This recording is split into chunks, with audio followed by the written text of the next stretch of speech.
할렐루야, 은혜성산교회 김한기 목사입니다. 오늘은 한 가정이 어떻게 불안과 고통과 두려움에서 벗어나서 두려움을 극복했는지를 알아보도록 하겠습니다.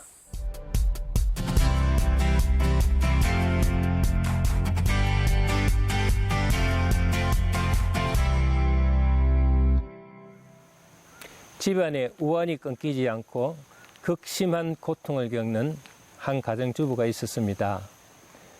남편은 실직하고 아들은 제대하고 나서 직장을 잡지 못해서 PC방에서 계속 게임에 몰두하고 있으며, 또 딸은 30대 후반으로 아직 시집을 못 간 노처녀로 있습니다. 그뿐만 아니라 본인은 여러 가지 질병으로 고통을 받고, 또한 교통사고도 1년에 두세 번 일어났다고 합니다. 이러한 극심한 고통을 겪고 있다 보니 친구가 한 번은 아주 유명한 점쟁이를 소개해 주었는데, 이 점쟁이가 하는 말이 조상의 귀신이 붙어서 그런 것이니 천도제를 지내야 한다면서 물질을 요구했다고 합니다. 그래서 이 천도제는 이미 죽은 조상 중에서 올라가지 못하고 귀신으로 떠도는 영을 극락으로 보낸다는 불교의 종교 의식으로 무당들이 한 상에 얼마씩 하는 식으로 신도들에게 물질을 요구합니다. 이 주부는 너무 힘들고 견디기가 어려워서 하는 수 없이 돈을 구해서 천도제를 지내게 되었다고 합니다. 그런데 많은 돈을 주고 천도제를 지냈지만은 아무런 소식이 없고, 오히려 집안의 모든 문제들이 더 꼬이기 시작해서 딸이 시집 못 가는 것을 비관해서 음독 자살하는 사건까지 일어났습니다. 너무 실망한 이 가정주부는 정말 죽고 싶은 심정으로 나날이 살아가고 있을 때, 어느 날 전철 안에서 어떤 전도자가 주 예수를 믿으라, 그리하면 너와 내 집이 구원을 얻으리라고 전도하였다고 합니다. 이 소리를 듣는 그 순간, 그래, 내가 예수를 믿어야 나와 내 집이 구원을 받겠구나 하는 생각이 들더라는 것입니다. 그래서 가까운 교회에 나가서 집안의 모든 우환을 해결하고 또 모든 문제를 잘 해결했다고 합니다. 그리고 지금은 그 교회에서 전도도 열심히 하고 신앙생활도 아주 이쁘게 하는 권사님으로 간증을 하고 있었습니다. 삶의 풍란을 잠재우는 예수님의 사건이 마태복음 14장 22절, 33절을 보면은 제자들의 모든 근심과 불안과 두려움을 해결해 주신 사건을 기록하고 있습니다. 예수님의 제자들이 갈릴리 바다를 건너가다가 풍랑을 만나게 되었습니다. 당황한 제자들이 불안하여 두려움에 떠는 모습을 우리는 볼 수가 있습니다. 오늘날 우리가 사는 이 세상도 무서운 풍랑이 불고 있습니다. 분노와 질시와 시기와 모멸과 멸시와 육체의 질병, 또 사랑하는 이들의 우환과 실패와 또 좌절과 경기 침체라는 경제 불황, 그 여파로는 실직과 퇴직, 장래의 불확실함의 폭풍으로 우리를 두렵게 만들고 있는 것이 현실입니다. 하지만 우리 예수님은 그 거센 파도를 딛고 오셔서 두려움에 떨고 있는 제자들을 향해 말씀하셨습니다.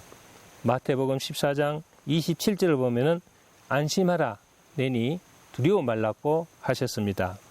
가장 중요한 것은 그 외에 예수님이 계시지 않았다는 것이죠. 삶의 풍랑을 맞았을 때 불안과 두려움이 오는 것은 예수님이 함께 하지 않았을 때 오는 절망감이라고 우리는 할 수가 있습니다. 이 사건에서 베드로의 얘기를 빼놓을 수가 없습니다.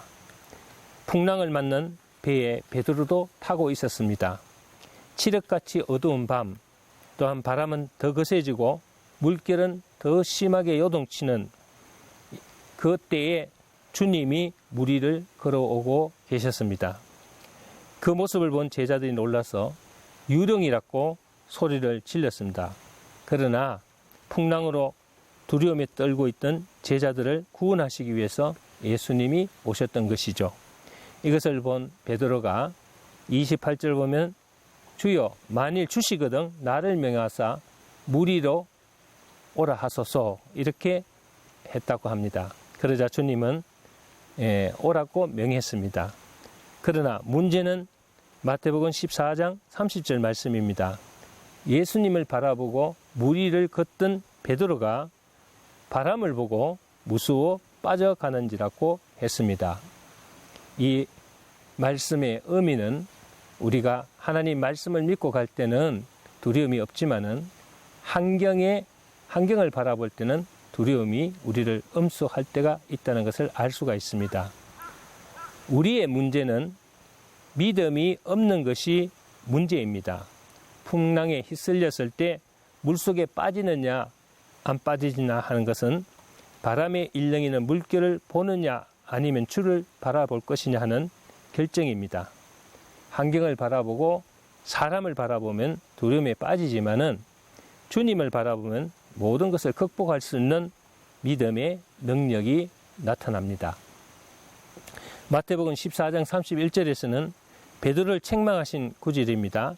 예수께서 즉시 손을 내밀어 저를 붙잡으시며 이르시되 믿음이 적은 자여 왜 의심하였느냐 말씀하셨습니다. 믿음이 없으면 근심하게 되고 또 의심하게 됩니다.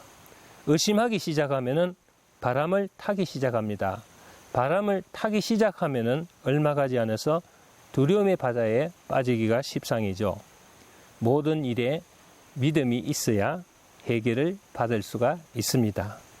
종교개혁 당시 멜랑호트는 그의 친구 루트에게 개혁의 문제점을 지적하고 친구로서 근심 어린 편지를 보냈다고 합니다. 이때 루트는 단호하게 이렇게 답장을 씁니다. 언제 우리에게 문제가 없을 때가 있었느냐? 문제는 믿음이 없는 것이 문제로다 라고 답장을 했다고 합니다. 옳습니다. 오늘도 문제의 사항이 문제가 아니라 우리들의 믿음이 문제라고 할 수가 있습니다. 이제 어떤 상황에서도 주님을 바라보아야 합니다. 어려워도 믿음이 흔들려서는 안 되겠습니다. 힘들고 고통스러워도 믿음으로 주님을 바라보고 의지해야 되겠습니다. 그렇습니다. 주님이 함께 하시면 모든 삶의 문제는 해결됩니다. 주님이 함께 하시면 모든 삶의 두려움은 사라지기 마련입니다. 내 인생의 배에 예수님이 함께 하시기를 기도하고 찬양합시다. 감사합니다.